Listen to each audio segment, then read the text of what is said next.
গুরুদেবের দর্শন আর ভগবানের দর্শনের মধ্যে কোনো তফাৎ নেই। শাস্ত্রে তার বিভিন্ন ধরনের প্রমাণ বিভিন্ন জায়গায় উল্লেখ করা হয়েছে। যেমন শ্রী শ্রী গুরুবষ্টকমে বলা হয়েছে, সাক্ষাৎ দরিদ্রেণ সমস্ত শাস্ত্রই রুক্তস্ততা ভাবত এব সদ্বি কিন্তু প্রভুর প্রিয় এব তস্যৈ বন্দে গুরু শ্রী চরণারবিন্দম। অর্থাৎ সমস্ত শাস্ত্রে, অখিল শাস্ত্রে যাহাকে শ্রীহরির অভিন্ন বিগ্রহরূপে পূজা করা হয়, কীর্তন করা হয়, তিনিই হচ্ছেন সেই গুরুদেব।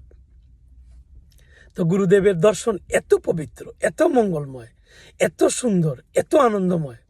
যদি সারা বিশ্ব ব্রহ্মাণ্ডের যত গুণাবলী, যত আনন্দ, পবিত্র, মঙ্গলময়, সুন্দর সব কিছুকে তুলনা করা হয়, তাহলে গুরুদেবের দর্শনের তুলনায় তা একটি ধূলিকণার সমানও নয়। তাই আমাদের প্রত্যেকের উচিত প্রতিনিয়ত গুরুদেবের দর্শন করা, গুরুদেবের দর্শনের মনোবাসনা পোষণ করা এবং গুরুদেবকে প্রণাম নিবেদন করা এবং গুরুদেবের পূজা করা। তো অনেকে ভাবতে পারেন, তাহলে আমরা প্রতিনিয়ত গুরুদেবকে কোথায় পাবো? না, আপনারা গুরুদেবের একটি চিত্রপট রাখতে পারেন। সেই চিত্রপট এবং গুরুদেব অভিন্ন বিগ্রহ।